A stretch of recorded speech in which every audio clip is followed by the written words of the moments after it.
Middle-class people in California don't necessarily agree with middle-class people in Florida. Poor people in Mississippi don't necessarily agree with poor people in New York. Rich people in Nebraska don't necessarily agree with rich people in Chicago. Nobody's saying that you need to agree. An understanding of class consciousness is the incentive structures for your class. The understanding that, like, if you are rich, the incentives for you as a member of a more elite class is to vote for the Republican Party to get yourself lower taxes. But whatever, that's fine. Whatever. All right, Ben Shapiro. Okay, so something that I think really distinguishes or separates the right and the left, especially in this country, is an existence or an awareness and critique of class structures. As far as I've ever been able to tell, the right wing, especially in the United States, is incredibly insistent on the existence of a meritocratic system, right?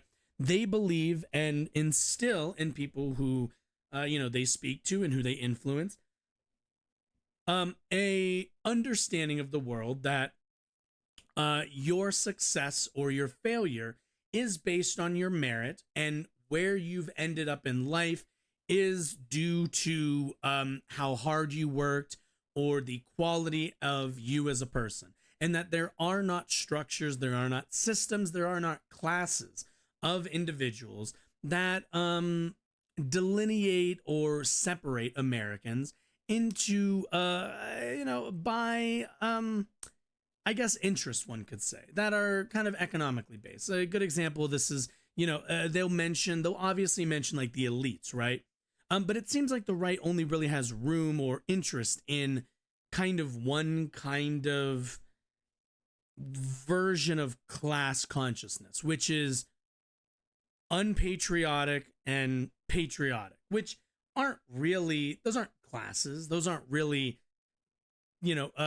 delineations of people in a society. It's just most of it's pretty shallow, right? It's just whether you're patriotic on a weird metric that any one person could make an analysis of. Like, there's no objective way to calculate someone's patriotism. And because of that, it's why that they like going to that. It's something that they can always influence, they can always change, they can always moderate to fit their needs and fit their arguments and their critiques. And I noticed there was a video on Ben Shapiro's channel called Class versus Community. Now, it's really, off the bat, I read that and I think community, like, your community is informed by the class that you're in, not that you have either classes or you have communities. I'm not really sure where he's going to come from on this. I don't pre-watch most of the time. Pre-watch any of these. So let's kind of hear him out. I'm a bit interested to see where this goes. Will Ben unlock a latent, maybe Marxist critique of classism under capitalism? Let's find out. Among independents, there actually is a difference. This is what's kind of interesting. Among independents, 59% say that they approve of Donald Trump being indicted on the 2020 election stuff. I'm not sure what this Only 49% say they approve on the classified documents stuff, which is, again, fascinating. You would think that it would be the reverse because, again, the classified documents case is much stronger, legally speaking, than the election stuff from 2020. All it really shows is that independents really don't like... Well, it's mainly because people, like, the document stuff is a little bit more esoteric, quite frankly. Like, the thing with the documents case is mainly... I think most Americans would probably say, like, I don't know, man, why didn't he just give them back? Like, why don't they just, twist his arm and make him, like, if he gave back the documents, then what are we even bothering with? But again, that's going to be the prosecutors, that's the media's job to argue that, no, they did try to get those from him. He refused to hand them over. And even such, you have, I can imagine people going, I really don't care about government documents. It's really not the biggest thing to me. Whereas the election stuff is probably hits home a little bit stronger. Like Donald Trump talking about the 2020 election. They really don't like what he did in the aftermath of the 2020 election. They really don't like January 6th. Okay, but there remains this massive disconnect. Which is why you should never stop and independents beating and Republicans with January 6th. With regard to President Trump. And this raises questions. Never stop beating the January 6th. That so many Republicans are really, really behind Trump in deep and abiding ways. And the answer is that it has less to do with Donald Trump than it has to do with reaction to leftist elites. Yes, you guys are reactionaries. That is true. Well, at least we got some honesty. Keep in mind what Ben is kind of admitting a little bit here is that they don't have organic politics. They have politics that rely on a position and their opposition to that position. It's really quite sad. That really is and that's always been the answer. I've said since the beginning of the Trump phenomenon that Donald Trump has always represented to conservatives and to traditionalists a giant pulsating middle finger, an orange middle finger directed at the entire left-wing apparatus. That's what he is.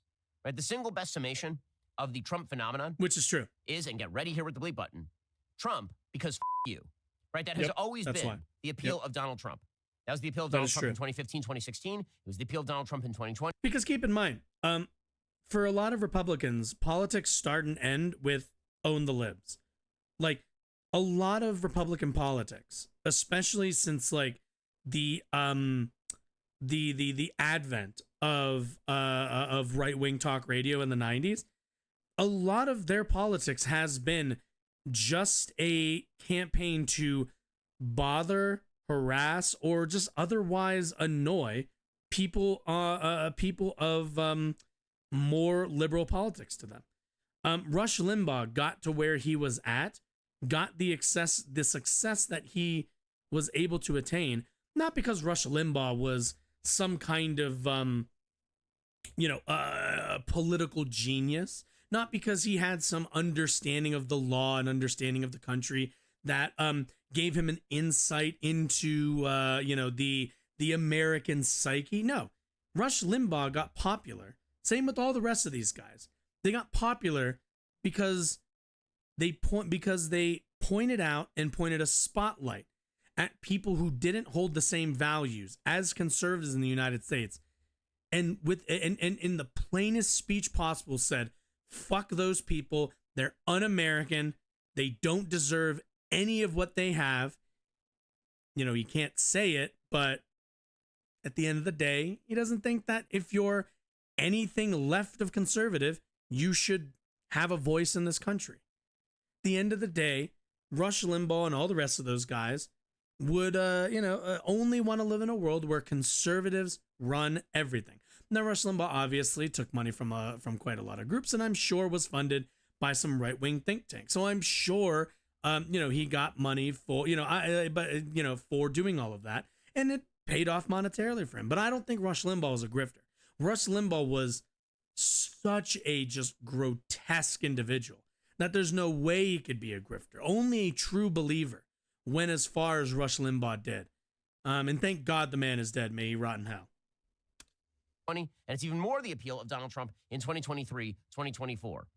You don't get to tell us what to do is sort of the generalized mood with regard to President Trump. So the question is, where does that mood come from? And a lot of these people, by the way, don't want to live in society. Where does it come from? They don't like society because society means that people who disagree with them have decided that could possibly drive in a direction they don't like. It's why all of them venerate the idea of walking out into the forest and living amongst nature or whatever.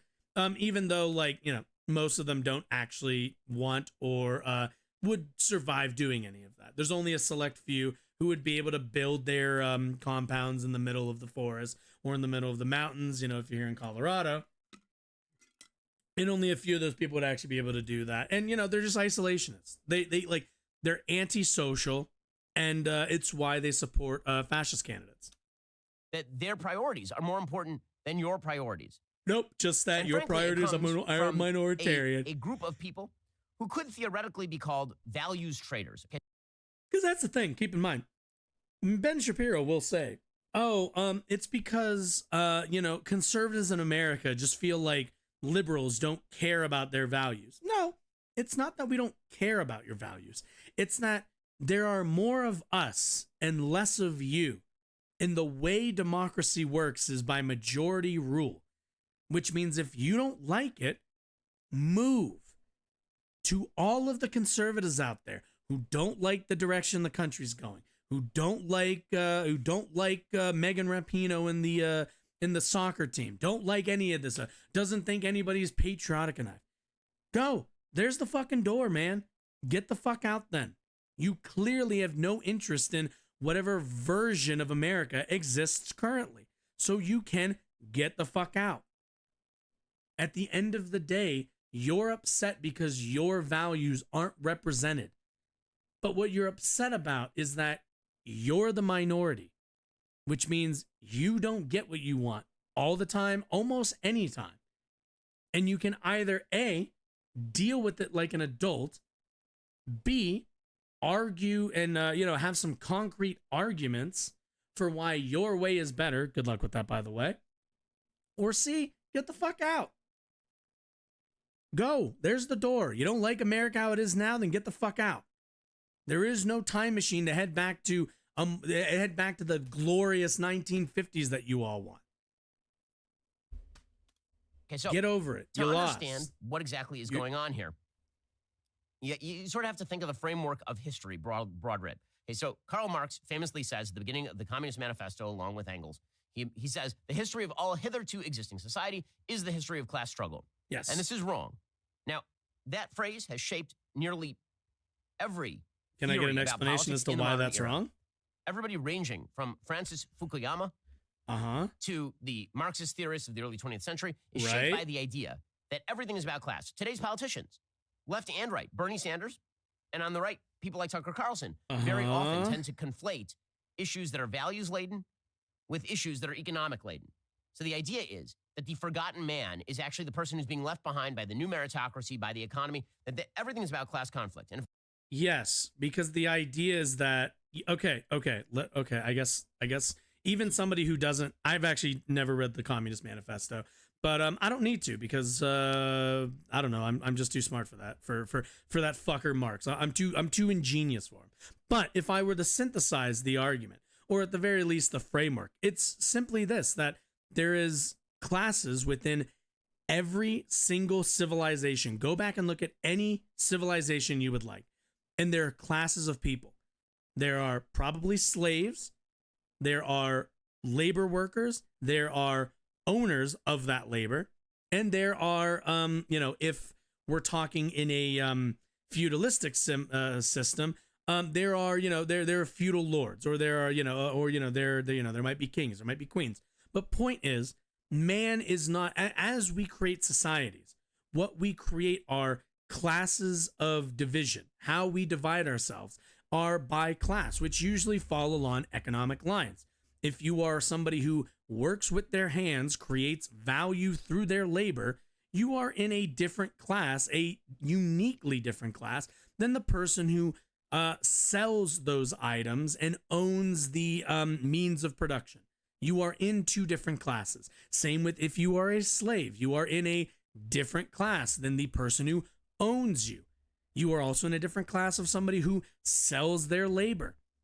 You are in a different class than the person who is, wears jewels on their heads and gets fat all year round because they're the kings and queens and the economy is driven to give them things and you just kind of survive at the behest of them. Like, that's how those systems work. You fast forward into feudalism, same thing. Fast forward into slavery, same thing. Fast forward to now, what we have is employee-employer.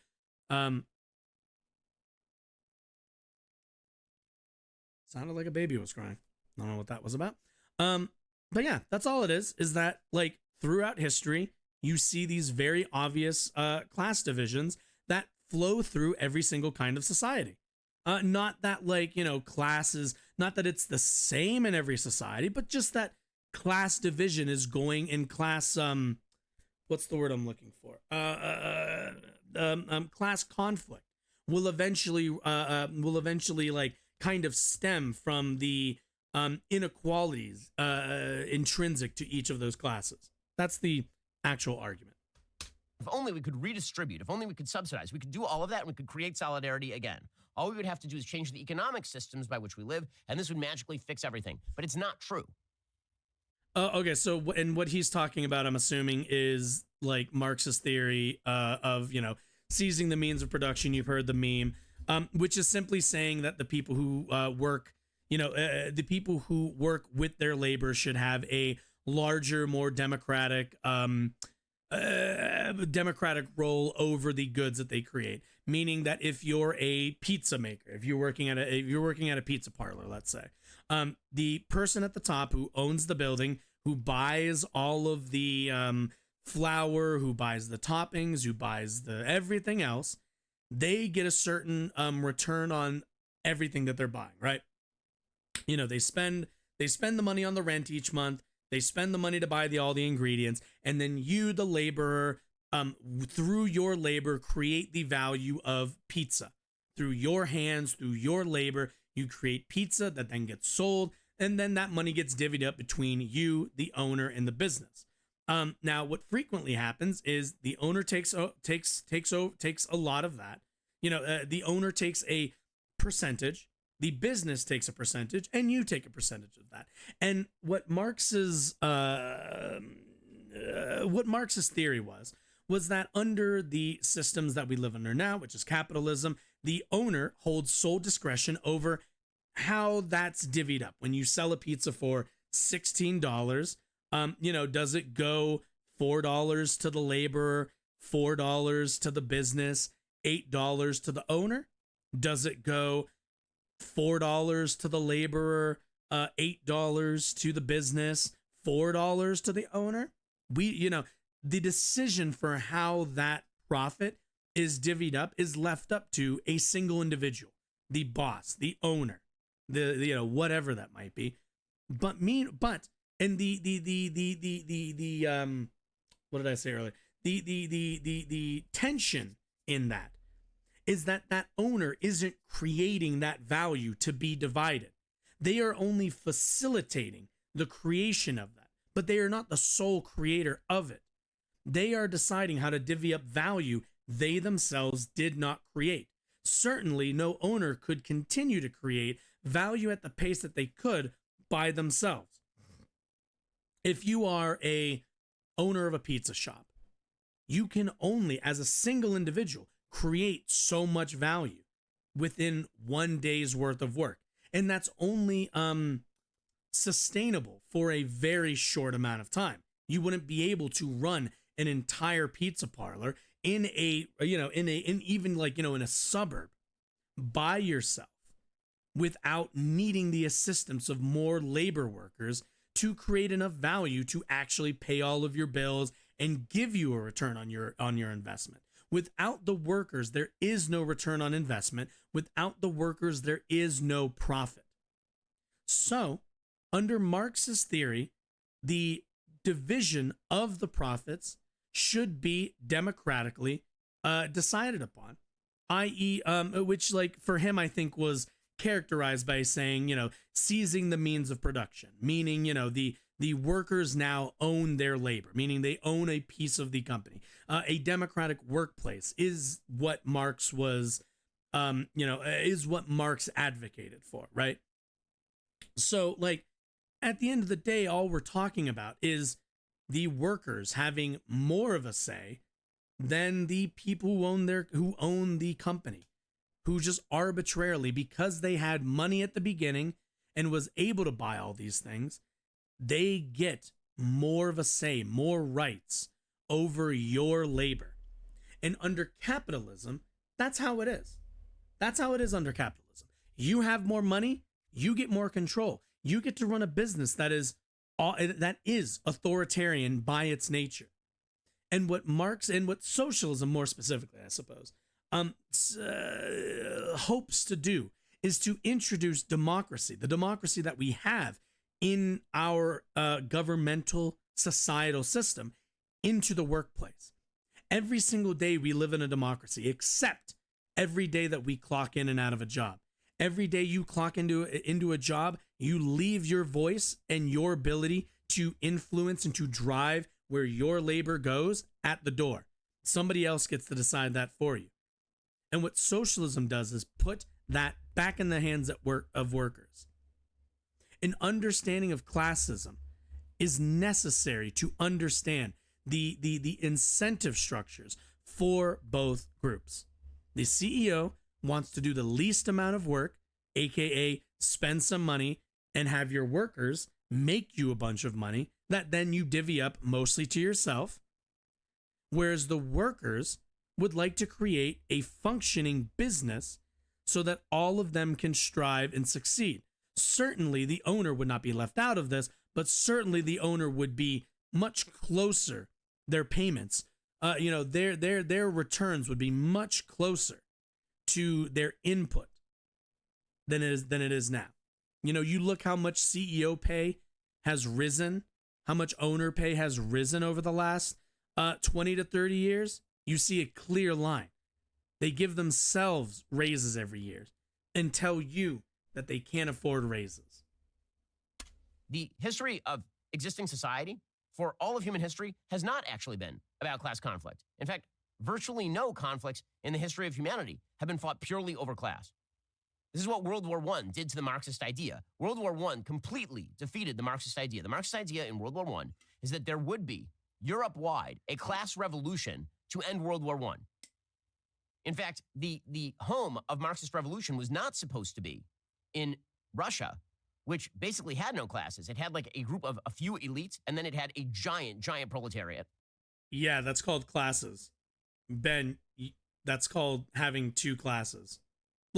Yeah, if you have a class of proletariat and the class of the bourgeois, that's called classes, my friend. Basically farmers, serfs, people who were very poor. Yep. It wasn't supposed to happen in poor countries. If you look at Karl Marx's writings, it was supposed to happen in like Great Britain.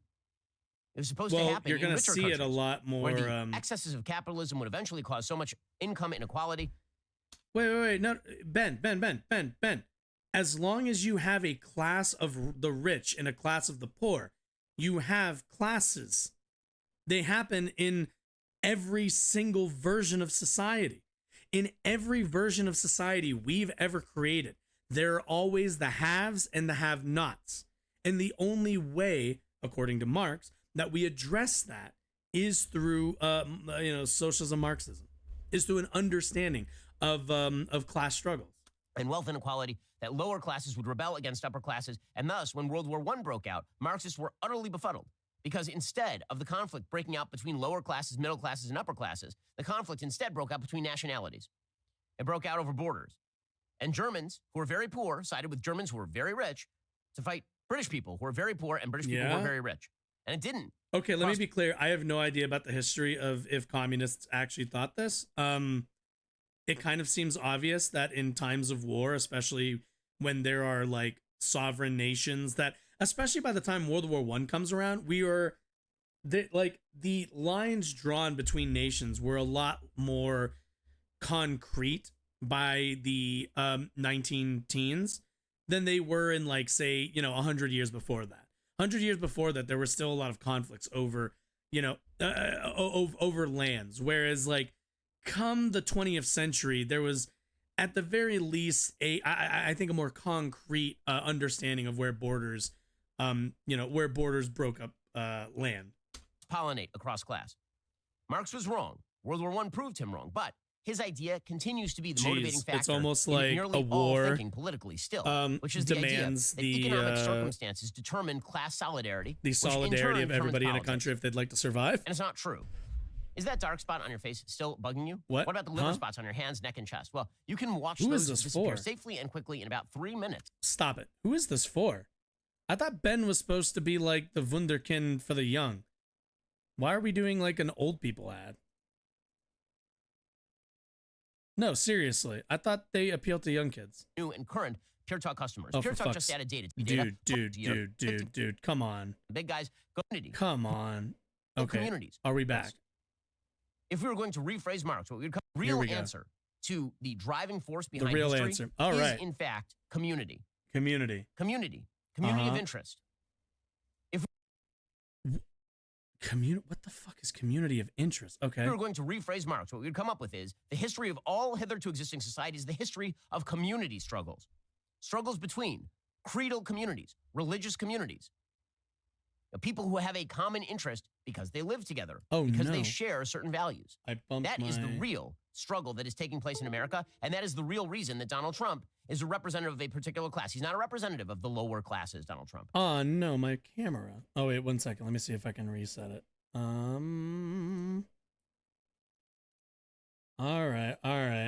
Calm down. Oh, my God. Oh, yeah, my camera is there, isn't it? Whoa.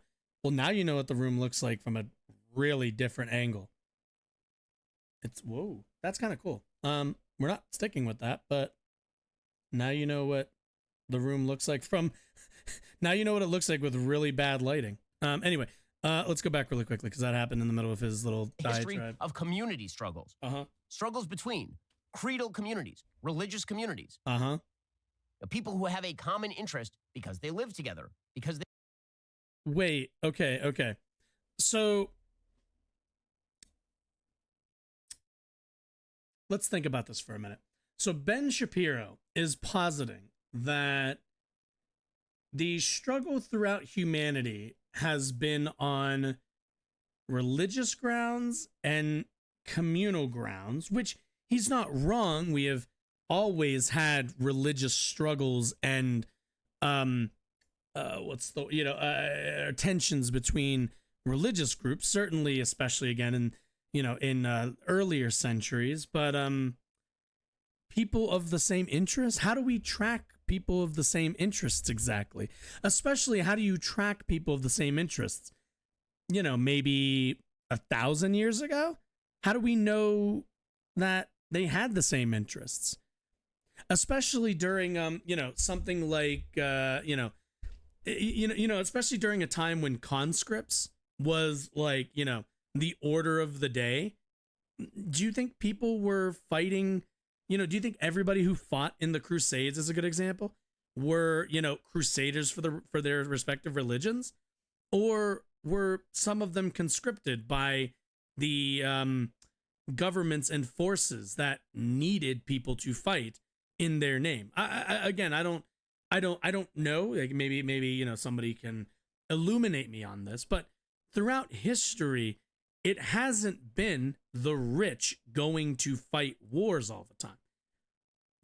The idea that the aristocratic, the bourgeois, the rich of any nation going to fight on the battlefield has always been a tension between soldiers and the people who command them. Quite frankly, after a point, I would say, it's not until we see societies crop up the way that we do now, because during the hunter and gatherer age, the leader of your tribe or group or whatever, most likely they were the leader because they were the biggest and the strongest and made the most correct decisions, when there were decisions to be made about things. And certainly they were the ones fighting and probably were strong fighters. But once we started to build society and our economies became less, what's the word I'm looking for? Less based on trading of supplies and more on, closer to modern economics, you certainly are going to see a lot of people who manufacture weapons, people who fund armies. Their kids don't go to war. They don't go to war. They fund those sorts of things. Like, regardless of whatever historical example you want to make, like, I think it's fair to say that, yeah, throughout history, it has always been the poor fighting wars and the rich, leading or planning them. We, even within most militaries, there are hierarchies. Your generals aren't on the front lines. They're too valuable. So you hold them back. Everyone goes in for, it's like anything else. But yeah, like the idea that it's because keep in mind again, what Marx is talking about also a lot is again within societies, because capitalism, the Communist Manifesto, is as much a document about theory as it is also a critique of capitalism. So we also have to keep in mind that like you have to factor in that we're talking about capitalist structures when we talk about Marx and his critique of those structures. They share certain values. That is the real struggle that is taking place in America, and that is the real reason that Donald Trump is a representative of a particular class. He's not a representative of the lower classes, Donald Trump, because there are a bunch of people like me who make a lot of money who would support Donald Trump against Joe Biden. Right, but Ben, you're a media personality. You also, okay, so what Ben's not understanding also is that it is in your class interest, Benjamin, to vote for Donald Trump. What Donald Trump represents is a reduction in taxes, which is something you would like to see, and a preference towards your economic goals. The fact that on a cultural level, Trump appeals to lower class Americans because he appeals to their sense of aggrievement. He appeals to their sense of morality. He appeals to their common knowledge and their I think their preference towards what they call common knowledge. But that's culturally. If we're talking from a societal standpoint, or if we're talking like economics, absolutely, Trump and the Republican Party, you would vote for, Benjamin, because you're a conservative. And the Conservative Party is one that favors and one that looks to elevate the upper classes. It's no wonder that when Republicans are in charge, the richest in our country see the largest tax cut that they've seen in a long ass time. At the end of the day, Donald Trump's class appeal is to the rich. His cultural appeal is to the poor. That's the contradiction of Trump's politics. He grifts as a common man while being an obvious member of the bourgeois. And did in 2020. There are a bunch of people who are middle class who are supporting Donald Trump against Joe Biden. And there are a bunch of people who are lower class who are supporting Donald Trump against Joe Biden, despite the redistributionist promises of Democrats. So what is that about? That is not about economic circumstances. It's not about. Also keep in mind all the people who are poor who don't go for the redistributive policies of the Democratic Party don't do so because they do so because of what I mentioned earlier, an understanding and a fealty to the system of merit. They believe that there aren't classes. They believe that you are where you are because you either failed or succeeded simply based on your on how hard you did or didn't work. Therefore, they don't believe in redistributive policies. They think that the poor should eat shit and be poor. And in either way, they don't see themselves as poor. Go talk to any Republican. They don't really see themselves as like impoverished Americans, because all they have to do is look at somebody in a lower class than them and they're satisfied with that. At the end of the day, like, poor Americans, the only thing that a lot of poor Americans have to look at to make themselves feel better, especially if you're a Republican, is to look at somebody more poor than you. Look at the homeless, deride the homeless. Look how bad they have it. See, aren't you lucky? What Ben fails to understand here is there's a political programming that the Republican Party has successfully done for their voters, and it's make them hate the poor, even though they're in the poor, but make sure that they don't think that they're part of that class. It's why when Trump gets arrested, or when he gets indicted, he says that it's an attack on you, because he wants to pretend that he's in the same class as them. He wants to pretend that the same class incentives that they adhere to are the ones that he adheres to, even though they couldn't be more separate if you tried. They couldn't be more separate. About pure redistributionism. It's not about class struggle. It's about community struggle. Also, by the way, which is a Democrats description aren't of how really. society works. I wouldn't really say they have an understanding which is a description of what are the class sort of either. cleavage points, the points at which Americans separate from one another. And where do you, in order to explain, you have to explain where Americans unify. We don't unify around class. Middle class people in California don't necessarily agree with middle class people in Florida. Poor people in Mississippi don't necessarily agree with poor people in New York. Rich people in Nebraska don't necessarily agree with rich people in Chicago. Also, keep in mind, he's using the word agree. Nobody's saying that you need to agree. An understanding of class consciousness is the incentive structures for your class. The understanding that, like, if you are rich, the incentives for you as a member of a more elite class is to vote for the Republican Party to get yourself lower taxes. That is the incentive. There's a reason why, as people make more money, I believe it's been, if I remember correctly, it's been shown that the more money you make, the more conservative you become. Because, and the reason for that isn't because you're looking to conserve something. It's, I believe they tracked it by like, oh, you start voting Republican. But the reason for that is because you want to see lower taxes. Because the richer you get, the more you want your tax burden lowered so you can keep more and more of your money.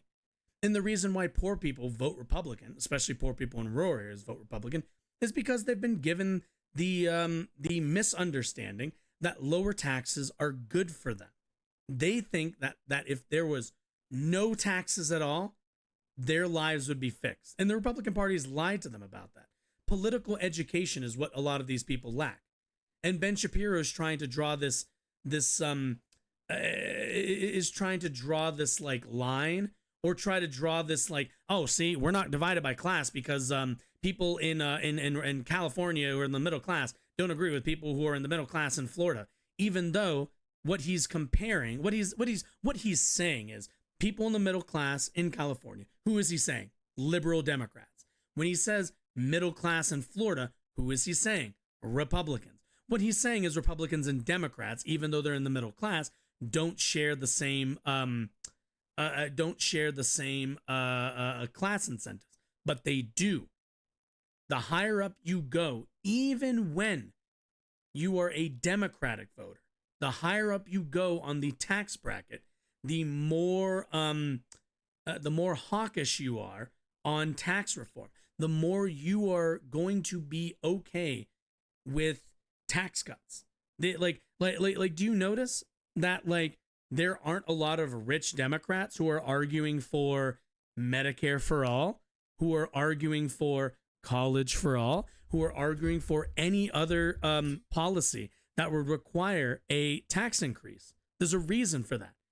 And the reason is rather simple. It's because they're all in the same class. Taxes as an actually good metric, and tax tax policy. The higher up you go on the income scale, the less amenable you are going to be to tax hikes. Not that you suddenly agree on gay marriage, you suddenly agree on contraception, you suddenly agree on guns. No. It's that you can see a clear delineating line, especially when it comes to economics, which also that's kind of the field in which Marx was speaking on.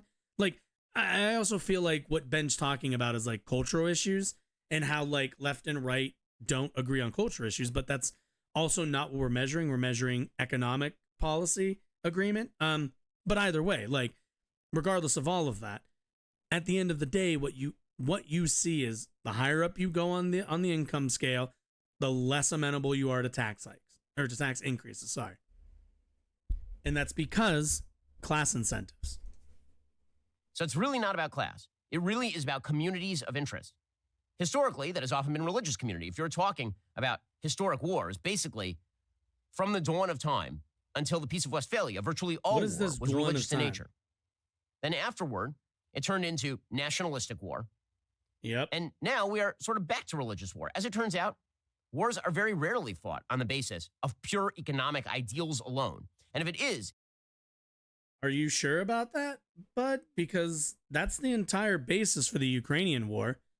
It's not a cultural war. It's not a religious war. it's pretty obvious that Russia would like to annex Ukraine to get access to their resources, i.e., Ukraine can make them some money. They'd like to suck the resources out of Ukraine and use it to fuel the what's it called, the economy of Russia. That's that, and we as the United States would like to not see that happen. So we advocate and facilitate Ukraine's ability to defend itself. An economic ideal. It's not because it's an economic ideal. It's because it's a religion. Marxism has effectively become a religion. Soviet communism was a religion with a great sainted leader at the top who must be worshipped. Because we don't have that in America? The president? Come on. And so the real cleavage in American society not how right now you determine what is and isn't a religion, is if there's a person it is at a the values top. cleavage. It is a community Like cleavage. in that case, then Okay, it is a cleavage between people who have more traditionalist values a lot with of regard things to are the United religions. States and people who do not. And wait, go back. that has led to community cleavage. Uh-huh. Okay, it is a cleavage between people who have more traditionalist values with regard to the United States. Yeah, once again, what he's failing to understand is what he's talking about is cultural differences, and what Marx is referring to, and basically all of his writings are economic delineations. Which also, by the way, your economics do influence a lot of your cultural values. Where you end up, where your spawn point is in life in terms of the economic scale, will certainly have an influence on the values that you hold and share. And people who do not. And that has led to a class conflict as people who are high income earners. Oh, and also keep in mind, I know I'm stopping a lot, but also keep in mind that the what's the word I'm looking for? The consequences of people not agreeing on this or that little culture war topic aren't really that dire from oh, okay, so you disagree that gay marriage should be legal. Whatever, we can disagree on that. I'll just move away from you because you're a fucking weirdo, right? But in terms of economics, again, because that's what socialism is attempting to address, under economics, it's really, really different, because you're talking about the organization of your society's economy, and that's going to have reverberating effects on everybody's quality of life, every single person.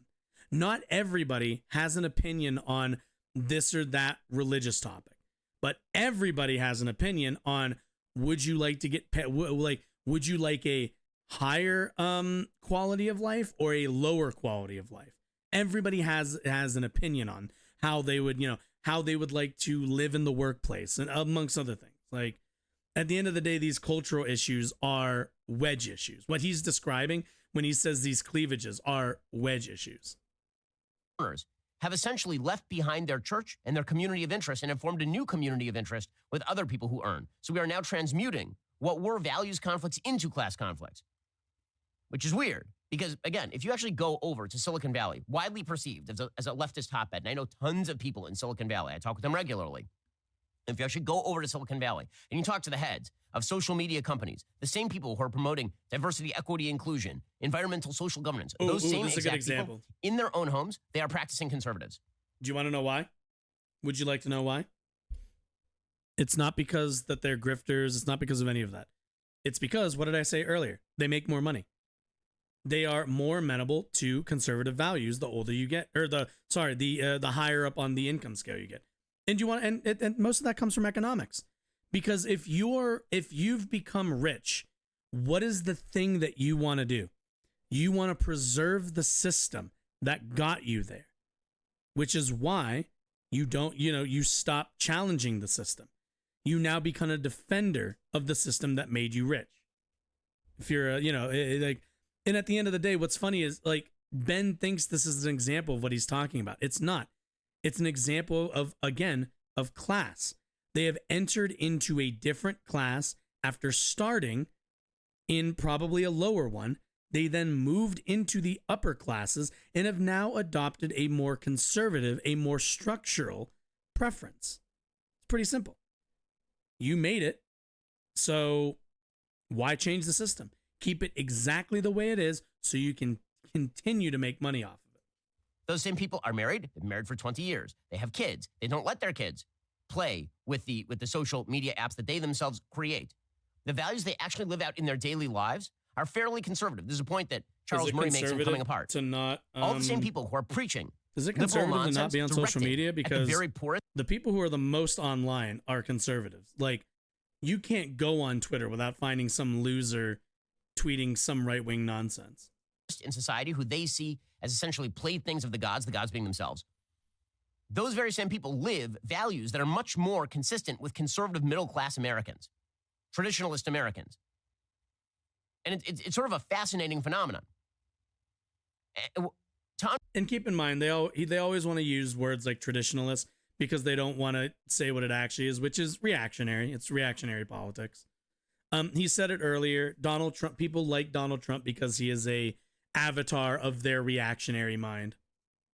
Understand this. You have to understand two separate ideas of what they call the forgotten man. So the forgotten man is a phrase that's used in politics all the time.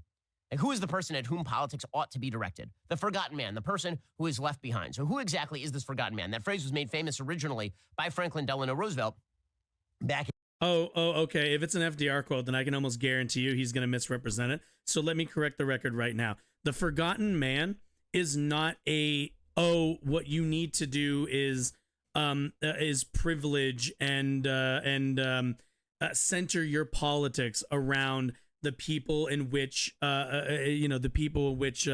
society who are of minoritarian values and who hold a smaller political voting bloc. No. What FDR was most likely, and I'm pretty safe in just assuming on this one, what FDR is referring to when it's forgotten man are poor people, are people who society has left behind due to the ongoing thralls of capitalism. Capitalism, unfortunately, creates lower classes. There is no version of capitalism without workers working for menial wages and owners living fat on the profits that they create.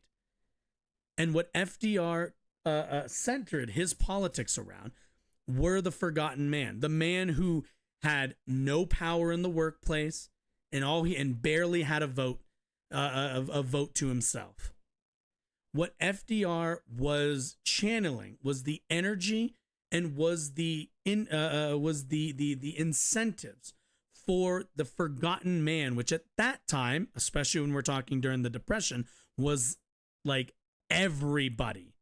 Everybody at that time was the forgotten man. The forgotten man was you, was me, was every single worker whose lives fell apart during the Depression. And now, Ben's going to pretend that means, we need to center politics around conservatism, which we don't. At no point do we need to privilege conservatism at any point. I would be fine if all conservatives, just stopped voting tomorrow and we never had to deal with them pushing back against progress. But unfortunately, they are a natural force that we're always going to have to deal with. In 1932. And the forgotten man, according to Franklin Delano Roosevelt, was the guy who's poor. Right? The guy who's really poor. I was right. He's been forgotten by society, and it's our job to make it up for him. And the way to do that is to essentially redistribute all of America's resources with that guy in mind. Would you also like to know why? The reason why you redistribute the resources of the United States back to poor people and back to middle class people and not to rich people is because poor and middle class people circulate money. At the end of the day, the poor and the middle class need things. They need to buy things. They do not live amongst an abundance and therefore hoard their wealth. If you give somebody in the middle class $10,000, you know what they're going to do with that money? They're going to probably, maybe redo their kitchen, redo their roof, redo their windows, pay off that car, get a car, upgrade the car. They are going to take that $10,000 and circulate it into the economy. Same goes for the person who's poor. But you give a rich man $10,000 and you know what that's going to do? It's going to go into a bank account and it's never going to leave. It's going to pick up interest, or it's going to go into the stock market and it's going to get divided into a million different places to return to them a piddle little investment, a little return on investment that will eventually all add up. All those little investments will add up into profit for that person. They will have done no work. Nothing will, no, that money will not circulate the same meaningful way. And, that's it. That's all that will happen.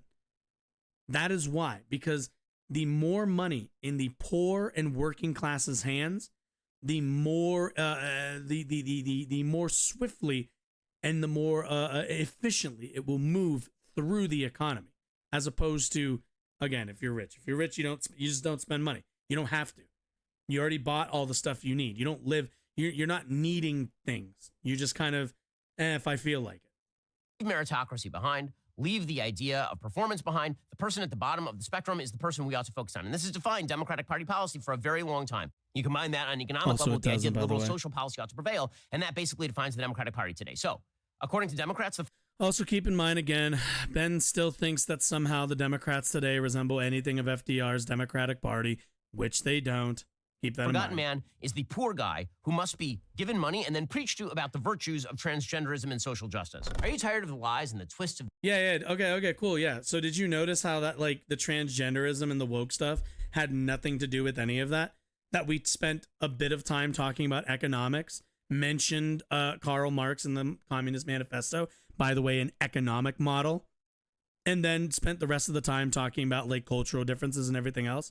It's mainly because I would assume these people think that politics are downstream from culture. I don't know if I subscribe to that. I would have I would have to be convinced of that. But more the point is that at the end of the day, the only argument these guys have is for a cultural lens on all of politics. The reason why they always do, you have somebody like Tim Pool, actually, in the last segment. The reason why you have Tim Pool calling Megan Rapinoe a Marxist when she misses a goal in soccer is because Tim Pool doesn't know what Marxism is. And Ben Shapiro's too smart to not know what Marxism is.